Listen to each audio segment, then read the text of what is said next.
পরকাল সম্পর্কে কোরআন এবং হাদিস থেকে কিছু আলোচনা করব ইনশাআল্লাহ আজিজ। আমা তৌফিকে ইল্লা বিল্লাহ। হযরত আসমা বিনতে আবি বকর রাদিয়াল্লাহু তাআলা আনহা তিনি বর্ণনা করেন, ফাকালান নবী সাল্লাল্লাহু আলাইহি ওয়াসাল্লাম খাতিবা, আল্লাহর নবী সাল্লাল্লাহু আলাইহি ওয়াসাল্লাম একদিন মিম্বারে দাঁড়িয়ে খুতবা দিচ্ছেন। আল্লাহর নবী সাল্লাল্লাহু আলাইহি ওয়াসাল্লাম তিনি কবরের আযাব সম্পর্কে বর্ণনা করতেছিলেন। কবরের আযাবের কথা শুনে জজ্জান নাস জাজ্জাতান, মানুষেরা সবাই কেঁদে উঠল, মানুষেরা সবাই হাউমাউ করে কান্নাকাটি করে উঠল।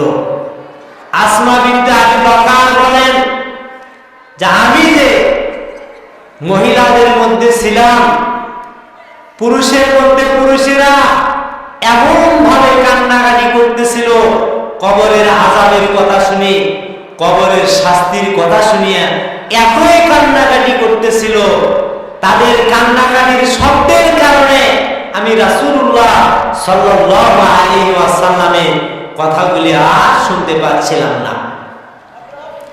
রাসূল সাল্লাল্লাহু আলাইহি ওয়াসাল্লামের সাহাবায়ে কিরামরা তারা পরকালের কথা সব সময় স্মরণ করত, আখিরাতের কথা সব সময় স্মরণ করত। যারা আখিরাতের কথা সব সময় স্মরণ করবে, পরকালের কথা সব সময় স্মরণ করবে, আল্লাহ বলেন ইন্নামা কানা কওলাল মুমিনিন, তারাই মুমিন, মুমিনদের গুণ তাদের মধ্যে রয়েছে। মুমিনদের এটাই কথা যে মুমিনেরা আখিরাতের কথা, কবরের কথা স্মরণ করিয়া সব সময় কান্নাকাটি করবে। জোরে বলেন কথা ঠিক না ঠিক? কিন্তু আমরা আখিরাতের কথা ভুলে গেছি, পরকালের কথা একদম ভুলে গেছি। এজন্য আমাদের চক্ষু দিয়ে পানি ঝরে না। মানুষেরা যখন কান্নাকাটি করলো, সাহাবায়ে কিরামরা যখন কবরের কথা স্মরণ করিয়া কান্নাকাটি করলো, রাসূল সাল্লাল্লাহু আলাইহি ওয়াসাল্লামের দরবারে আরজ করলো, ইয়া রাসূলুল্লাহ, ইয়া নবী আল্লাহ, কবরের আযাব তো আমরা সইতে পারবো না, কবরের শাস্তি তো সইতে পারবো না। আল্লাহর নবী বললেন, সাবারা আযাবুল কবরি হাকুন, কবরের আযাব সত্য সত্য, এতে কোনো সন্দেহ নাই, কবরের আযাব হবে। ইন্না হাযিহিল উম্মাতা, নিশ্চয় এই উম্মতকে তুবতালা ফি কুবুরিহা, কবরের মধ্যে পরীক্ষা করা হবে, কবরের পরীক্ষা সম্মুখীন হতে হবে এই উম্মতকে। হযরত উসমান রাদিয়াল্লাহু তাআলা আনহু আন্নাহু ইযা ওয়াকাফা আলা কবরেন, যখন তিনি কবরের পাশে দাঁড়িয়ে কান্না করছিলেন, হাত্তা আল্লাহ লায়াতাহু, হযরত উসমানের চোখের পানি দিয়ে দাড়ি মোবারক ভিজে যাচ্ছিল। উসমানের কান্না দেখে সাহাবারা বললেন, ভাই উসমান, তারকুল জান্নাত ওয়ান নার, আপনি তো জান্নাতের আলোচনা করেন, আপনি তো জাহান্নামের আলোচনা করেন, ফালা তাওকি, আপনি তো এরকম কোনদিন কান্নাকাটি করেন নাই। অতামকি মিন হাযা, আপনি যে কবরের পাশে দাঁড়িয়ে কান্না করতেছেন, ভাই উসমান আপনার কি হয়েছে, আপনি কেন কবরের পাশে দাঁড়িয়ে কান্নাকাটি করছেন? হযরত উসমান রাদিয়াল্লাহু তাআলা আনহু তিনি চোখের পানি ছেড়ে দিয়ে বললেন, আল্লাহর নবী সাল্লাল্লাহু আলাইহি ওয়াসাল্লাম একটা কথা বলেছেন, সেই কথা স্মরণ করিয়া আমি উসমান কান্নাকাটি করছি। সাহাবীরা বললেন, ভাই উসমান, আল্লাহর নবী সাল্লাল্লাহু আলাইহি ওয়াসাল্লাম কি কথা বলেছেন আমরা একটু শুনতে চাই। উসমানকে দেখে বললেন, আল্লাহর নবী সাল্লাল্লাহু আলাইহি ওয়াসাল্লাম বলেছেন, ইন্নাল কবরা আউয়ালু মানজিলাতিন মিন মানাজিলিল আখিরাহ, নিশ্চয় কবর আখিরাতের ঘাঁটি সমূহের মধ্যে প্রথম ঘাঁটি। ইন্না জামিলহু, যে ব্যক্তি কবরের পরীক্ষায় পাস করতে পারলো, মুনকার নাকিরের প্রশ্নের উত্তর দিতে পারলো, কবরের পরে যত পরীক্ষা আসবে তার জন্য সহজ হয়ে যাবে। ওয়াইল্লাম ইয়ানজু মিনহু, যে ব্যক্তি কবরের পরীক্ষায় পাস করতে পারলো না, মুনকার নাকিরের প্রশ্নের উত্তর দিতে পারলো না, কবরের পরে যত পরীক্ষা আসবে তার জন্য কঠিন হয়ে যাবে।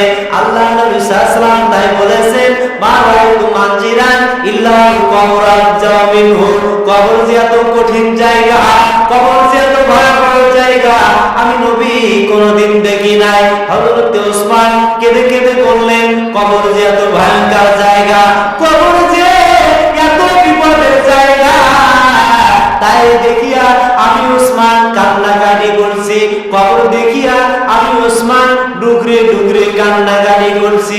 সাহাবীরা বললেন, ভাই ওসমান, আপনি তো আশারায়ে মুবাশশারার একজন, আপনি যদি এত ভেঙে পড়েন তাহলে আমাদের অবস্থা কি হবে?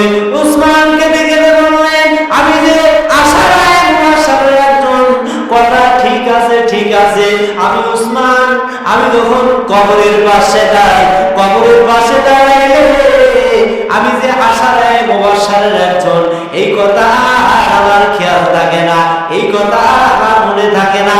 তখন আমার বড় ভয় হয়, এ ওসমান, মুনকার নাকির তোর সাথে কি আচরণ করবে, সেই কবরের কথা স্মরণ করিয়া আমি ওসমান, আমি কান্নাকাটি করতেছি।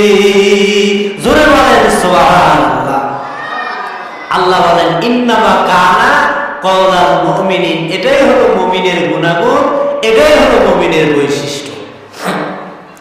আনিল বারা ইবনে আযিব আর রাসূলুল্লাহ সাল্লাল্লাহু আলাইহি ওয়াসাল্লাম ক্বালা ইয়াতিহি মালাকানি ফায়ুলিসানিহি ফায়াকুলানি লাহু মা রাব্বুকা ফায়াকুলু রাব্বি আল্লাহ ফায়াকুলানি লাহু মা দীনুকা ফায়াকুলু দীনি আল ইসলাম ফায়াকুলানি লাহু মা হাদা রাসূলুল্লাহি বুইসা বিকুম ফায়াকুলু রাসূলুল্লাহ সাল্লাল্লাহু আলাইহি ওয়াসাল্লাম ফায়াকুলানি লাহু ওয়া মা ইদরিকা ফায়াকুলু করাতু কিতাবাল্লাহি ওয়া আমারতু বিওয়াসাদাতু ফাইনালি মুনাদিম মিনাস সামাই আন সাদাকাতি ফারিশু মিনাল জান্নাহ ওয়াল বিসু মিনাল জান্নাহ ওয়াতাউলাহু বাবান ইলাল জান্নাহ ক্বালা ফায়ুতাহু লাহু ফায়াতিহি মিন দাওরিহা ওয়া আতিবিহা ইলা আখিরিল হাদিস। হাদিসের ইবারত অনেক লম্বা, বলতে গেলে সময় লাগবে। বারা বিন আযিব রাদিয়াল্লাহু তাআলা আনহু থেকে বর্ণিত, তিনি বলেন, তিনি নবী সাল্লাল্লাহু আলাইহি ওয়াসাল্লাম থেকে বর্ণনা করেন, আল্লাহর নবী সাল্লাল্লাহু আলাইহি ওয়াসাল্লাম বলেছেন, রাসূলুল্লাহ সাল্লাল্লাহু আলাইহি ওয়াসাল্লাম বলেছেন, মানুষকে যখন কবরে রাখা হয়, কবরে রাখার পরে ফায়াতিহি মালাকানি, দুইজন ফেরেশতা আসে, ফায়ুজলিসানি, দুইজন ফেরেশতা এসে এবার ওই লোকটাকে বসায়, লোকটাকে বসানোর পরে তিনটা প্রশ্ন করে। এক নাম্বার প্রশ্ন করে, মা রাব্বুকা, তোমার রব কে? দুই নাম্বার প্রশ্ন করে, মা দীনুকা, তোমার দিন কি? তিন নাম্বার প্রশ্ন করে, মা হাদা রাসূলুল্লাহি বুইসা বিকুম, মুহাম্মদ সাল্লাল্লাহু আলাইহি ওয়াসাল্লামকে যাকে তোমাদের মাঝে প্রেরণ করা হয়েছিল, লোকটা যদি মুমিন হয়, মুমিন হলে লোকটা উত্তর দিতে পারবে।